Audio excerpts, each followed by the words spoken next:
മോഹൻലാൽ പ്രധാന വേഷത്തിലെത്തിയ ബ്രഹ്മാണ്ഡ pan Indian ചിത്രം വൃഷഭയ്ക്ക് വലിയ വരവേൽപ്പാണ് ലഭിച്ചത്. മോഹൻലാൽ ടൈറ്റിൽ റോളിൽ എത്തുന്ന ചിത്രമെന്ന നിലയിൽ പ്രഖ്യാപന സമയം മുതൽ വലിയ പിന്തുണ ലഭിച്ചിരുന്നു. ഇതിനിടെ ചിത്രം ആദ്യ ദിനം നേടിയ കളക്ഷൻ കണക്കുകൾ പുറത്തുവരികയാണ്. ക്രിസ്മസ് റിലീസായി എത്തിയ മോഹൻലാലിന്റെ ബ്രഹ്മാണ്ഡ ചിത്രമായ വൃഷഭയ്ക്ക് ഗംഭീര വരവേൽപ്പാണ് കേരളക്കരയിൽ നിന്ന് ലഭിച്ചത്. തെലുങ്കിലൊരുക്കിയ പാൻ ഇന്ത്യൻ ചിത്രത്തിന്റെ രചനയും സംവിധാനവും നിർവഹിച്ചിരിക്കുന്നത് നന്ദകിഷോറാണ്. 70 കോടി രൂപ ബജറ്റിൽ 2022 അനൗൺസ് ചെയ്ത ചിത്രം ഈ വർഷമാണ് ഷൂട്ട് പൂർത്തിയാക്കിയത്.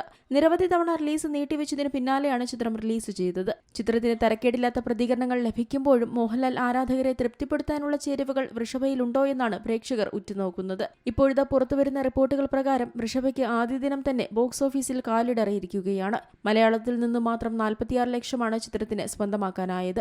ആഗോളതലത്തിൽ നിന്ന് 61 ലക്ഷം രൂപ മാത്രമേ ചിത്രത്തിന് നേടാനായുള്ളൂ. തെലുങ്കിൽ നിന്ന് 13 ലക്ഷം രൂപയും ഹിന്ദിയിൽ നിന്ന് 2 ലക്ഷം രൂപയും ചിത്രം നേടി. ഇനി വാരാന്ത്യങ്ങളിൽ ചിത്രത്തിന് നേട്ടമുണ്ടാക്കാനാകുമോ എന്നാണ് ഏവരും ഉറ്റുനോക്കുന്നത്. അതേസമയം മോഹൻലാലിന്റേത് മാസ് പ്രകടനമാണെന്ന് പ്രേക്ഷകർ പറയുന്നു. ഒരു അച്ഛൻ മകൻ ബന്ധത്തിന്റെ പശ്ചാത്തലത്തിൽ ഒരുക്കിയ അതിശക്തമായ കഥയാണ് ചിത്രം പറയുന്നത്. രാജാ വിജയേന്ദ്ര വൃഷഭയായും പുതിയ കാലഘട്ടത്തിലെ ബിസിനസ്സുകാരനായും മോഹൻലാൽ ചിത്രത്തിൽ എത്തുന്നുണ്ട്. വമ്പൻ ക്യാൻവാസിൽ ഒരുക്കിയ ചിത്രം താരനിര കൊണ്ടും സാങ്കേതിക മികവ് കൊണ്ടും സമ്പന്നമാണ്. മോഹൻലാലിനൊപ്പം മകനായി തെലുങ്ക് നടൻ റോഷൻ മൈക്കയും ഷനായ കപൂറും സാറ എസ് ഖാനും കേന്ദ്ര കഥാപാത്രങ്ങളായി എത്തുന്നുണ്ട്. സഞ്ജയ് കപൂറിന്റെ മകൾ ഷനായ കപൂർ പാൻ ഇന്ത്യൻ അരങ്ങേറ്റം കുറിക്കുന്ന ചിത്രം കൂടിയാണിത്. അതേസമയം അഡ്വാൻസ് ബുക്കിംഗിലും വൃഷഭയ്ക്ക് കാര്യമായ നേട്ടമുണ്ടാക്കാനായിട്ടില്ല. പ്രീ സെയിലിൽ കാര്യമായി ചലനമുണ്ടാക്കാൻ വൃഷഭയ്ക്ക് സാധിച്ചില്ല എന്ന് മാത്രമല്ല, വെറും 58 ലക്ഷം രൂപയാണ് ഇതിലൂടെ നേടിയത്. ശോഭ കപൂർ, ഏക്താർ കപൂർ, CK പത്മകുമാർ, വരുൺ മാത്തൂർ, സൗരഭ് മിശ്ര, അഭിഷേക് വ്യാസ്, വിശാൽ ഗുർനാനി, ജൂഹി പരേഖ് മേത്ത എന്നിവർ ചേർന്നാണ് ചിത്രം നിർമ്മിച്ചിരിക്കുന്നത്.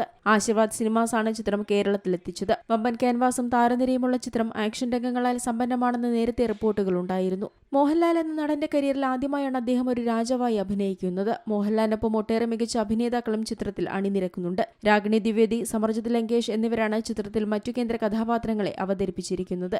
ആന്റണി സാംസൺ ഛായാഗ്രഹണം നിർവഹിച്ച ചിത്രത്തിന്റെ എഡിറ്റിംഗ് കൈകാര്യം ചെയ്തിരിക്കുന്നത് KM പ്രകാശാണ്. Entertainment desk, Zee Malayalam news. ഏറ്റവും പുതിയ വാർത്തകളും വിശേഷങ്ങളും വിരൽ തുമ്പിലറിയാൻ സീ മലയാളം ന്യൂസ് എല്ലാ ഡിജിറ്റൽ പ്ലാറ്റ്ഫോമുകളിലും ലഭ്യം.